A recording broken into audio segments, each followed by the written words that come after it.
Morning વિદ્યાર્થી મિત્રો, હવે આપણે સીન 4 નો અભ્યાસ કરીશું. I arrived at Everest Base Camp on 11th April 2013. Exactly 2 years had passed since I was thrown out of the moving train.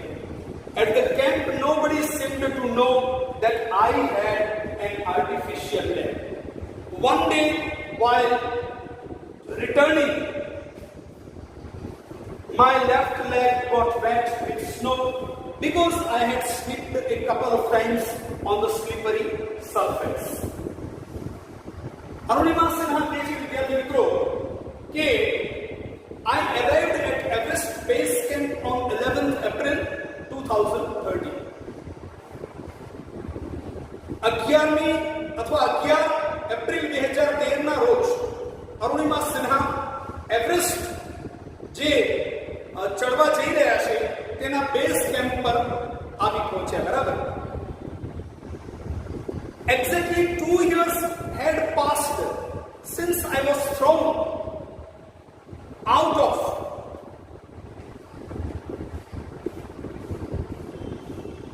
the moving train. Exactly 2 years had passed since I was thrown out of the moving train. જે railway દુર્ઘટના દરમિયાન અરુણિમા સિન્હાને બહાર ફેંકી દેવામાં આવેલા, બરાબર, out of the train, એ ઘટનાને 2 વર્ષ વીતી ગયા. At the camp, nobody seemed to know that I had an artificial leg. અને એમનું જે બેઝ કેમ્પ હતું એમાં અરુણિમા સિન્હા, બચેન્દ્રી પાલ અને એમની સાથે જે પણ સહાયકો હતા એ પૈકીના એક બચેન્દ્રી પાલને જ ખબર હતી.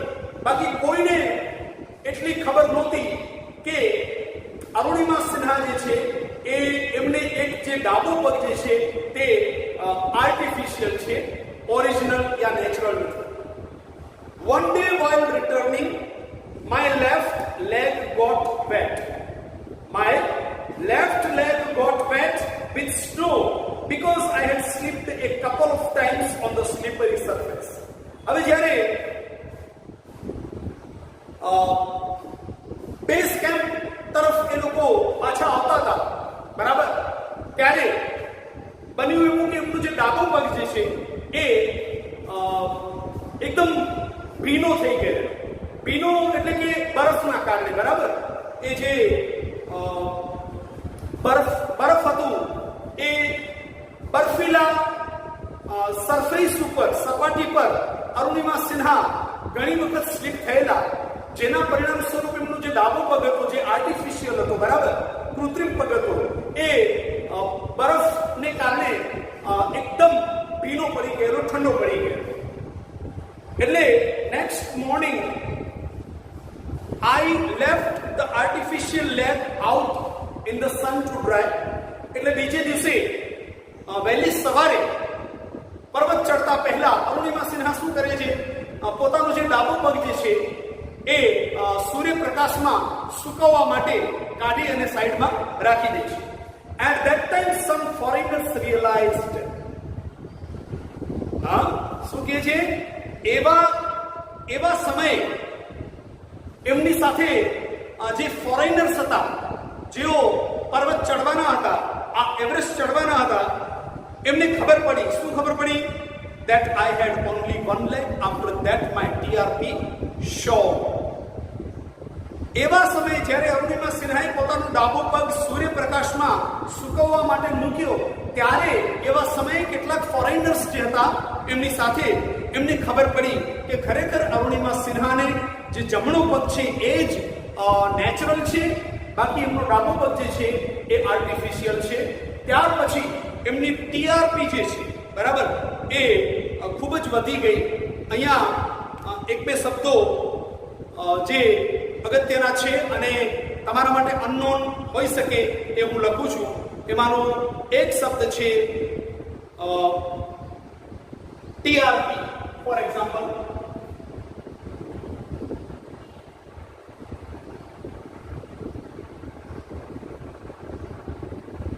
ટીઆરપી નો વિદ્યાર્થી મિત્રો અર્થ શું થાય? તો તમારી ગ્લોસરીમાં જોઈ શકો છો ટેલિવિઝન રેટિંગ પોઈન્ટ, એ મેઝર ફોર પોપ્યુલારિટી. બરાબર.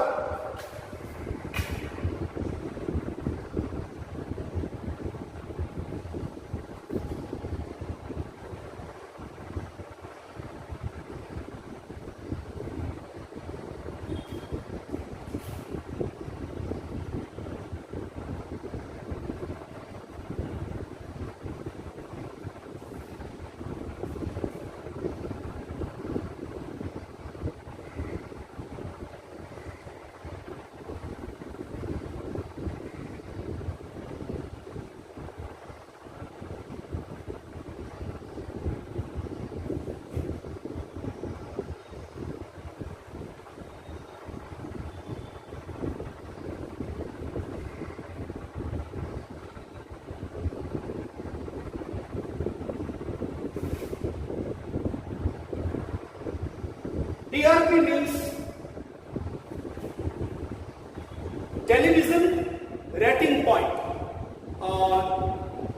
ટીવી પર તમને જે રેટિંગ પોઈન્ટ્સ મળે છે, બરાબર, અથવા જેને કહેવાય કે એ મેઝર ફોર પોપ્યુલારિટી. તમે ટીવીના જે તે શોમાં, બરાબર, તમારી લોક પ્રસિદ્ધિ કેટલી છે, લોક ચાહના કેટલી છે, લોકો તમને કેટલે અંશે લાઈક કરી રહ્યા છે, તેનું એક પ્રકારનું ટેલિવિઝન રેટિંગ પોઈન્ટ આવે છે.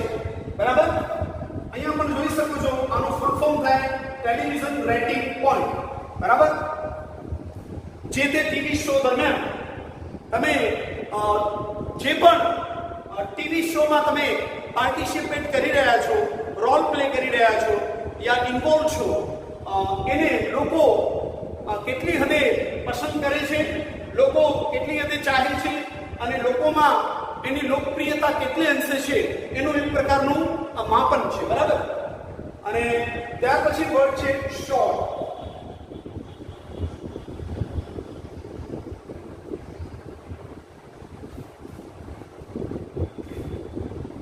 એનો મિનિંગ થાય after that my TRP short. ત્યાર પછી એમની ટીઆરપી જે છે એ વધવા લાગી. બરાબર. તો અહીંયા શોર્ટ નો મિનિંગ એવો લઈ શકાય કે વધવું. બરાબર. જેને આપણે અધર વર્ડ્સમાં કહીએ તો ઇન્ક્રીઝ. બરાબર. ત્યાર પછી in my final expedition to Sagarmat, head of the sea, the local name for the peak of Everest, Nima Kancha was my mountain guide. He was a nice and helpful Nepalese man who used to scold me at times when upset. હવે in my final expedition to Sagarmat, હવે અરુણિમા સિન્હા સાગરમઠ તરફ આગળ વધી રહ્યા છે. અચ્છા, હવે આ સાગરમઠ જે છે એ શું છે? તો કે સાગરમઠ જે છે એ સમુદ્રનો હેડ ઓફ ધ સી, બરાબર, સમુદ્રનો અત્યંત ઉપરનો ભાગ જે છે, બરાબર, ઉચ્ચ કોટીનો અથવા તો ઉચ્ચ કક્ષાનો જે ભાગ જે છે એને સાગરમઠ તરીકે ઓળખવામાં આવે છે. The local name for the peak of Everest. હવે અહીંયા સાગરમઠ જે છે એ ખરેખર કોઈ સમુદ્રનું નામ નથી. બરાબર. સાગરમઠ એ કોના માટેનું નામ છે? તો કે the local name for the peak of Everest. જે એવરેસ્ટની ઊંચાઈ જે છે, બરાબર, જે એવરેસ્ટની ઊંચાઈ જે છે તે ઊંચાઈનો જે ભાગ જે છે, બરાબર, એને સાગરમઠ કહેવામાં આવે છે. ફરી એકવાર, સાગરમઠ જે છે એનો મિનિંગ શું થાય છે? Head of the sea. બરાબર. The local name for the peak of Everest. એવરેસ્ટનો જે ઊંચામાં ઊંચો જે પાર્ટ ભાગ જે છે, બરાબર, ઊંચામાં ઊંચું અથવા એકદમ ઊંચાઈ ઉપર આવેલ ભાગ જે છે, બરાબર, જેને સમુદ્રનું હેડ કહેવામાં આવે છે, બરાબર, એના માટે સાગરમઠ એવો શબ્દ વાપરવામાં આવે છે. હવે સાગરમઠ ની એમની મુસાફરી દરમિયાન, બરાબર, એમના પ્રવાસ દરમિયાન, એમના પર્વતારોહણ દરમિયાન નીમા કાંચા કરીને એક નેપાલી હોય છે, બરાબર, એ એમનો માઉન્ટેન ગાઈડ હોય છે. એમને એવરેસ્ટ ચડવા માટે જે ગાઈડ જોઈએ, બરાબર, એ એમનો ગાઈડ હોય છે, જે અવારનવાર જ્યારે પણ અરુણિમા સિન્હા હતાશ, નિરાશ કે જેને કહીએ ને કે ઉદાસ થાય ત્યારે અરુણિમા સિન્હાને એ બહુ મોટિવેશન આપતા, ઇન્સ્પાયર કરતા, સાથે સાથે એમને ચેલેન્જ મૂકતા. એક એક ક્ષણ ચેલેન્જ એટલા માટે કે જેથી કરીને અરુણિમા સિન્હાની અંદર જે ખુમારી જે છે એ જાગે અને અરુણિમા સિન્હા અનેક ઘણી તાકાત સાથે માઉન્ટ એવરેસ્ટ ચડી શકે. The last trek to the peak of Everest began. It was a very dangerous, narrow path. I slipped and fell once. Even my oxygen was running out. I was struggling with my paining leg. My Sherpa said I must quit, but I knew that there was no going back. હવે mount Everest જે પર્વત હતો, જે એની ઊંચાઈ પર પહોંચવાનું હતું, તેની યાત્રા શરૂ થાય છે, જે અંતિમ યાત્રા છે. અને એ જે રસ્તો જે છે, એ જે ચઢાણ જે છે, એકદમ ખતરનાક હોય છે. એકદમ નેરો એટલે બહુ સાંકડો રસ્તો જે છે, એટલે કે જે પર્વતની જે ચઢાઈ જે છે, ઊંચાઈ જે છે, જેમ જેમ આગળ વધો તેમ તેમ રસ્તો સાંકડો થતો જતો હતો. અરુણિમા સિન્હા ઘણીવાર પડતા, ઊભા થતા. ઇવન એમનું ઓક્સિજન જે હતું એ પણ હવે ઓછું થવા લાગ્યું હતું. અને અરુણિમા સિન્હાને એમનો જે આર્ટિફિશિયલ એટલે કે જે કૃત્રિમ પગ હતો તે હવે પીડા આપી રહ્યો હતો. એવામાં એમના જે શેરપા જે છે, શેરપા એટલે આપણે જાણીએ છીએ નીમા કાંચા, એ એમને કહે છે કે અરુણિમા સિન્હા, તમારે હવે આ પ્રયત્નને છોડી દેવા જોઈએ, બરાબર, અને હવે તમારે પાછા જતું રહેવું જોઈએ, કારણ કે મને નથી લાગતું કે તમે હવે માઉન્ટ એવરેસ્ટ સર કરી શકો. પરંતુ અરુણિમા સિન્હા જાણતા હતા કે do or die, but no question why. હવે કરો યા મરો, પરંતુ પીછે હટકો કરવાની નથી, બરાબર. એટલે આઈ pushed forward, though my Sherpa kept insisting that I should return. I have enough oxygen to reach the summit and hoist the country's flag. પરંતુ અરુણિમા સિન્હાને વિશ્વાસ હતો, બરાબર, કે ભલે ને મારા ગાઈડ જે છે એ મને એક રીતે ચેલેન્જ કરી રહ્યા છે, પરંતુ એ ચેલેન્જ એટલા માટે જ કરી રહ્યા છે કે હું બમણી તાકાતથી આગળ વધી અને જે એવરેસ્ટ જે છે એ ચડી શકું. અને એમને વિશ્વાસ હતો કે જેટલું પણ ઓક્સિજન બચ્યું હતું એ પર્યાપ્ત હતું. શાના માટે? તો કે સમિટ સુધી, જે એવરેસ્ટ જે છે તેની ઊંચાઈ સુધી પહોંચી અને ભારતનું રાષ્ટ્રીય ધ્વજ ફરકાવવા માટે એ એમની પાસે પૂરતું ઓક્સિજન હતું. એટલે ઓક્સિજનને લઈને કોઈ ખાસ એમને ટેન્શન નહોતું. I have enough oxygen to reach the summit and hoist the country's flag. What happens afterwards doesn't matter anymore. I told Nima Kancha firmly, remember, none can defeat you until you concede. Yes, occasional failures will test you, but keep trying. Some doors of opportunity will certainly open. Then I could see him following me even as I continued to drag myself to the top. The drag continued till it finally happened. Arunima Sinha બહુ જબરજસ્ત જવાબ આપે છે નીમા કાંચાને. અરુણિમા સિન્હા કહે છે કે I told Nima Kancha firmly.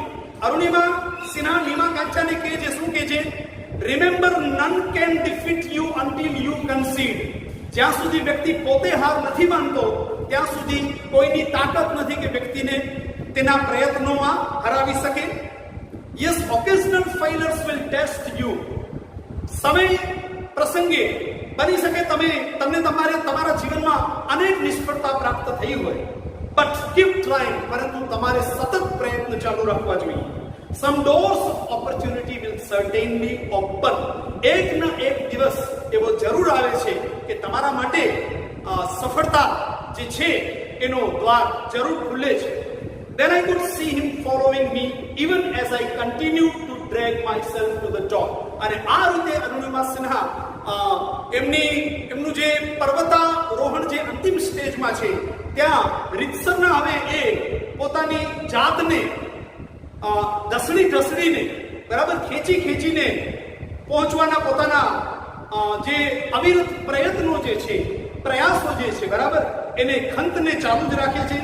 The drag continued till it finally happened. અને આવું એ સતત ચાલુ રાખે છે જ્યાં સુધી પોતે એ ટોપ ઉપર પહોંચે છે, એ ઊંચાઈ ઉપર પહોંચે છે ત્યાં સુધી. The top is a small 20 by 20 ice table. બરાબર. હવે એ જે ઊંચાઈ જે હતી એ માત્ર 20 by 20 ની જ હતી. બરાબર. જે ઊંચાઈ પર અરુણિમા સિન્હાને પહોંચીને પોતાના દેશનું રાષ્ટ્રીય ધ્વજ લહેરાવવાનો હતો એ લગભગ 20 by 20 નો એરિયા હતું. બરાબર. એટલે આપણે એમ કહી શકીએ કે બહુ લિમિટેડ એરિયા હતો. I saw several flags of various countries fluttering proudly. Arunima Sinha જુએ છે કે કેટલાય દેશના રાષ્ટ્રધ્વજ જે છે એ ગર્વભેર જે છે ફરકી રહ્યા હતા ત્યાં. I had lived this moment so many times in my mind that I did not have to be told that finally I had arrived. અને અરુણિમા સિન્હાને એમના ઉત્સાહ, એમનું જેને કહીએ ને કે અપૂર્વ સાહસ અને એમના અવિરત પ્રયત્નો જે છે એ અંતે અરુણિમા સિન્હાને સફળતા અપાવે છે. અને 21મી મે 2013 ના દિવસે સવારે 10:55 અરુણિમા સિન્હા એવરેસ્ટની ટોચ પર પહોંચી જાય છે. Once again I repeat, 21મી મે 2013 સવારે 10:55 અરુણિમા સિન્હા જે છે એ ભારતીય રાષ્ટ્રધ્વજને ફરકાવતા એ જે છે બરાબર એવરેસ્ટની ઊંચાઈ ત્યાં પહોંચી જાય છે. I felt like dancing. Arunima Sinha ને I felt like dancing, જાણે નૃત્ય કરતાની સાથે નૃત્ય જે વ્યક્તિ કરતું હોય છે અથવા નૃત્ય દરમિયાન જે વ્યક્તિને એક પરમ આનંદની અનુભૂતિ થતી હોય છે એવા જ પરમ અલૌકિક અદ્વિતીય આનંદની અનુભૂતિ થાય છે. And laughing at the same time, સાથે હસવું પણ આવે છે એમને. My mind was a kaleidoscope of emotions. એ સમય દરમિયાન એમનું આંતર મન જે છે બરાબર, આંતર બુદ્ધિ જે છે, અંતર આત્મા જે છે એમાં અનેક પ્રકારની ભાવનાઓનો સમુદ્ર જે છે એ ઉમટી પડે છે. Everyone has a reason to be alive. દરેકના જીવનમાં જીવવા માટે કોઈક ને કોઈક કારણ હોય છે, કોઈક ને કોઈક લક્ષ્ય હોય છે, કોઈક ને કોઈક સ્વપ્ન હોય છે. મે બી ધીસ વોઝ માઇન્ડ. અને મારું એ જ જેને કહીએ ને કે એક ધ્યેય હતું, એક લક્ષ્ય હતું, એક સ્વપ્ન હતું જે આજ રોજ મેં સફળતાપૂર્વક પરિપૂર્ણ કર્યું છે. I held my flag and raised both my hands high up to register my country's record. આ રીતે ટોચ પર પહોંચ્યા પછી, એવરેસ્ટની ટોચ પર પહોંચ્યા પછી અરુણિમા સિન્હા જે છે સૌપ્રથમ પોતાના આપણા ભારતીય રાષ્ટ્રધ્વજને લહેરાવે છે અને ત્યાર પછી એમના બંને હાથને ઊંચા કરી અને વિશ્વને એ સંદેશો આપે છે, સાથે ભારતને ગર્વ અપાવે છે કે ભારતની એક દિવ્યાંગ વ્યક્તિ એટલે કે અરુણિમા સિન્હાએ આજ રોજ માઉન્ટ એવરેસ્ટ ચડીને જે છે એ વર્લ્ડ રેકોર્ડ સ્થાપિત કર્યો છે. સાથે સાથે ભારતને વિશ્વભરમાં પ્રખ્યાતિ, ગર્વ અને એમ કહી શકાય કે એનું નામ બહુ જ એટલે કે દેશનું નામ જે છે, ભારતનું નામ જે છે બરાબર, ભારતીયતા જે છે એને મહાન કરી નાખી છે એને બરાબર. તો આ રીતે અહીંયા સીન 4th કમ્પ્લીટ થાય છે. સીન 4th માં આવતા અપરિચિત શબ્દ શબ્દ સમૂહ કે રૂઢિપ્રયોગમાં જો આપણે આગળ જોઈએ તો એક શબ્દ આવ્યું, બરાબર, કેન્ડોસ્કોપ કરીને એક શબ્દ છે, બરાબર, એક કેન્ડોસ્કોપ.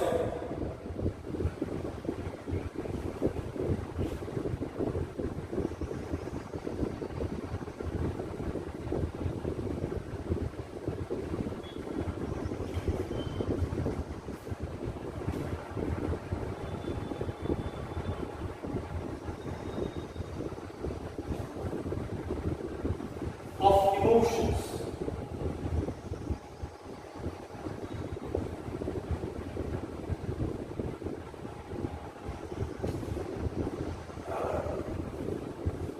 A kaleidoscope of emotions એટલે ભાવનાઓ, લાગણીઓ, ઉર્મિઓનું એક પ્રકારનું જેને કહીએ ને કે એક ધસારો,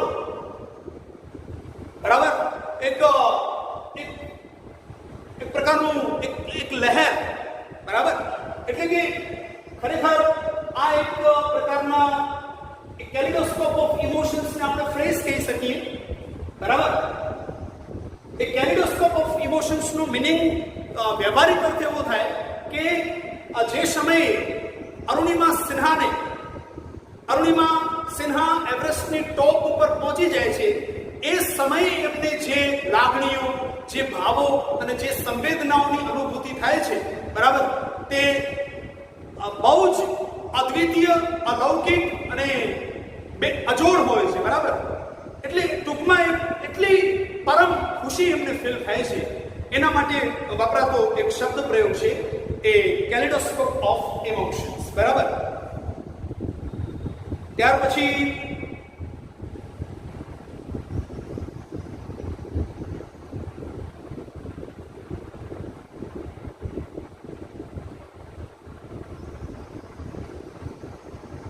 એક શબ્દ આગળ હોઈસ્ટ એવો પણ શબ્દ આવ્યો છે, હોઈસ્ટ.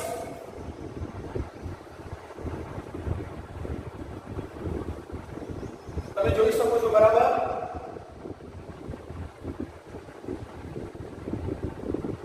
પેજ નંબર 3 માં પહેલું પેરેગ્રાફ જે છે એમાં તમે જોઈ શકો છો, એન્ડ હોઈસ્ટ ધ કન્ટ્રીઝ ફ્લેગ. હોઈસ્ટ નો અર્થ થાય ફરકાવવું, બરાબર.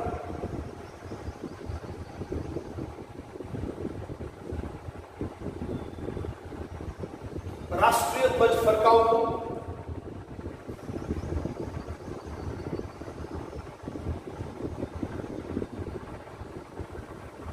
ત્યાર પછી ડિફીટ,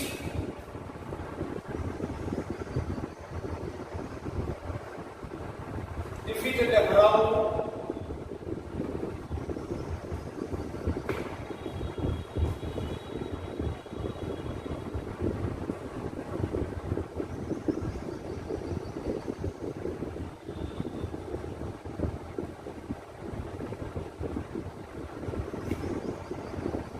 ત્યાર પછી એમાં જ આગળ જતાને કન્સીડ,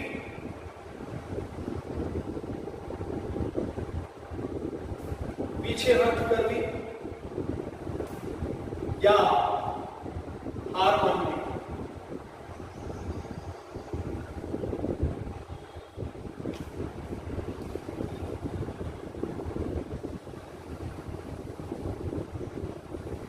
બરાબર.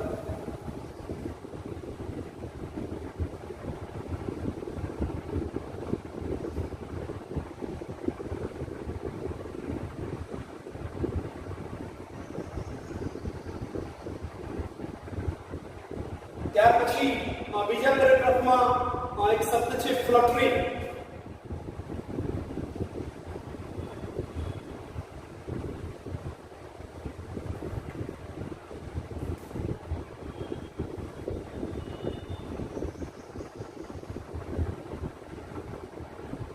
ફ્લટરિંગ નો અર્થ થાય લહેરાવું,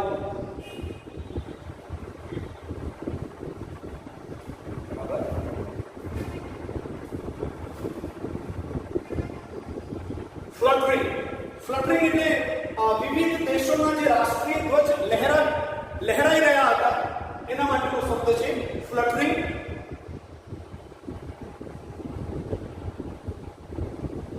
અને પ્રાઉડલી તમે જાણો છો બરાબર, ગર્વથી.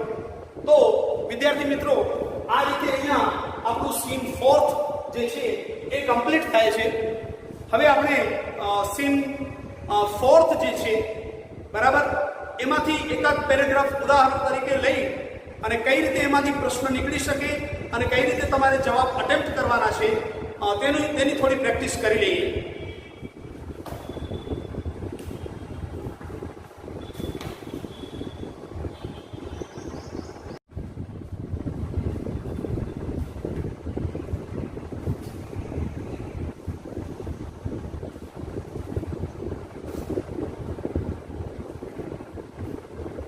ગુડ મોર્નિંગ વિદ્યાર્થી મિત્રો. આપણે ધોરણ 11 ઇંગ્લિશમાં unit 1 read 1 journey of my life from earth two Everest એનું ચોથું સીન પણ આપણે શીખ્યા, સમજ્યા. હવે આપણે એક એક્ઝામ્પલ એ ચોથા સીનમાંથી લઈ લઈએ કે પરીક્ષામાં તમને કઈ રીતે પેરેગ્રાફ આપવામાં આવશે અને પેરેગ્રાફમાંથી કઈ રીતે પ્રશ્નો તમને આપવામાં આવશે અને તમારે શું ધ્યાન રાખવાનું છે. તો માની લો આપણે પેરેગ્રાફ તમને પરીક્ષામાં અહીંયાથી આપવામાં આવ્યો. ઇન માય ફાઇનલ એક્સપેડિશન થી શરૂ કરી in my final expedition to Sagarmatha, page number 3 ઉપર પહેલું paragraph. In my final expedition to Sagarmat, head of the sea, the local name for the peak of Everest. Head of the sea. Head of the sea, the local name for the peak of Everest. Nima Kancha was my mountain guide. He was a nice and helpful Nepalese man who used to scold me at times when upset. The last trek to the peak of Everest began. It was a very dangerous, narrow path. I slipped and fell once. Even my oxygen was running out. I was struggling with my paining leg. માની લો વિદ્યાર્થી મિત્રો અહીંયા સુધી તમને paragraph આપવામાં આવ્યું અને એ paragraph આપણે શીખી ચૂક્યા છીએ, સમજ્યા પણ છીએ. હવે એમાંથી માની લો કે તમને આવો પ્રશ્ન મૂકવામાં આવે છે, પૂછવામાં આવે છે, who was Nima Kancha, how was he? Nima કાંચા જે હતો એ કોણ હતો, એ કેવા પ્રકારનું વ્યક્તિત્વ હતું એનું, યા એ વ્યક્તિ સ્વભાવે કેવો, બરાબર. તો એનો જવાબ તમે જોઈ શકો છો એ પેરેગ્રાફની એન્ડિંગ લાઈન જુઓ વિદ્યાર્થી મિત્રો. તો એ એન્ડિંગ લાઈનમાં સ્પષ્ટ લખેલું છે કે Nima Kancha was my mountain guide. તો તમારે અહીંયા લખવાનું નીમા કાંચા વોઝ કોનો માઉન્ટેન ગાઈડ હતો, તમારો કે અરુણિમા સિન્હાનો? અરુણિમા સિન્હાનો. એટલે Arunima Sinha's mountain guide. He was a nice and helpful Nepalese. He was a nice and helpful Nepalese. તો આ થયો પહેલા પ્રશ્નનો જવાબ. ત્યાર પછી બીજો પ્રશ્ન તમને આવી રીતે પૂછી શકે, describe Arunima Sinha's last trek to the peak of Everest. Mount Everest નો જે આખરી પડાવ હતો, બરાબર, એના ચઢાણનો, તો માઉન્ટ એવરેસ્ટ ની જે ટોચ હતી, જે ઊંચાઈ હતી, તે ત્યાંની એટલે કે તે દરમિયાનની ત્યાં સુધીની અરુણિમાની યાત્રા કેવી અથવા એનું સાહસ કેવું રહ્યું. Describe Arunima Sinha's last trek to the peak of Everest.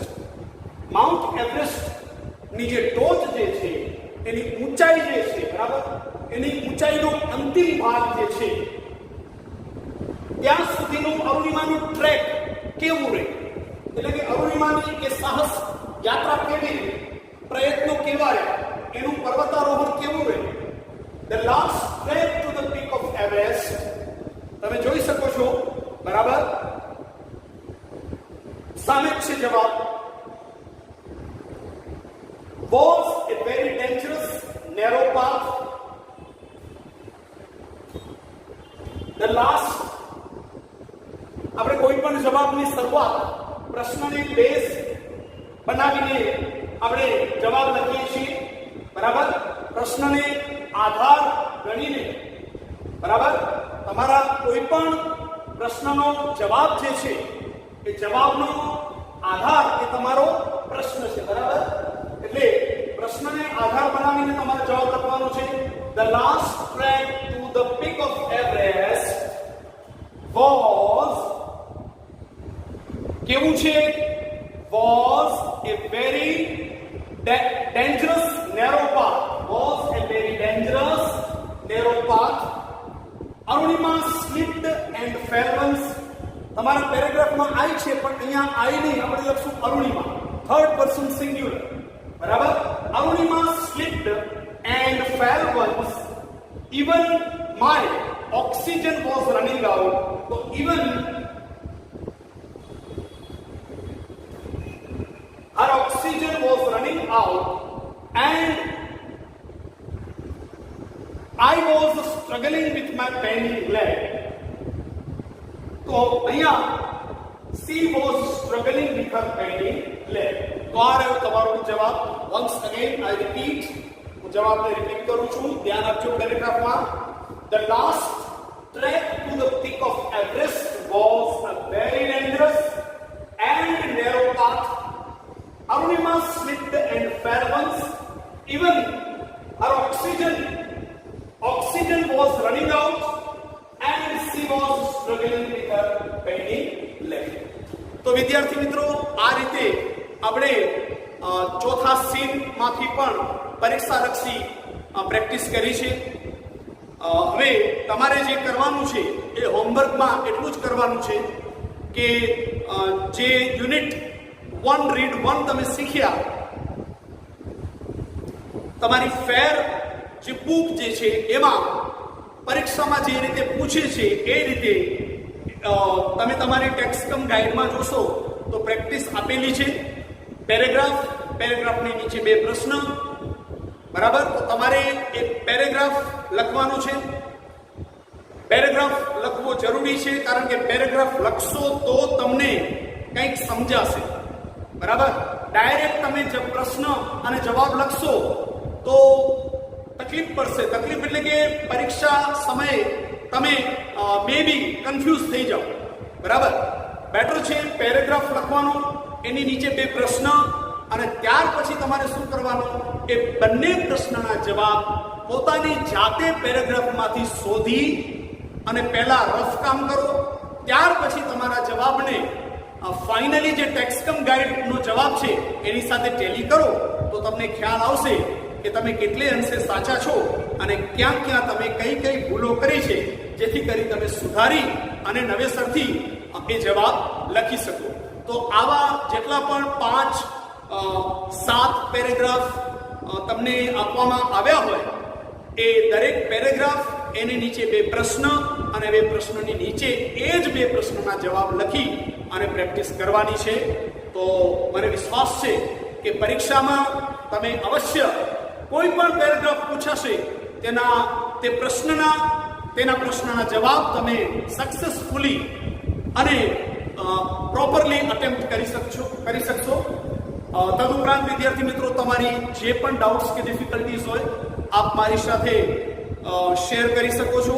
હું અવશ્ય ત્વરિત એનું સોલ્યુશન આપીશ તમને. અને આઈ હોપ કે આપણું યુનિટ 1 રીડ 1 એ તમે સરળતાથી સમજ્યા હશો, સચોટ રીતે શીખ્યા હશો, અને મને નથી લાગતું કે તમને આમાં કંઈ અઘરું લાગ્યું હોય, બરાબર. આઈ હોપ કે તમને બહુ જ મજા પડી હશે. એટલું સરળ, સ્પષ્ટ અને સચોટ રીતે આપણે શીખ્યા છીએ. જો તમને આજનું આ આપણું ટીચિંગ સેશન ગમ્યું હોય તો આપ અવશ્ય એને સબસ્ક્રાઇબ કરજો, એને લાઈક અને શેર કરજો. Till then, good bye, have a nice day. Thank you so much.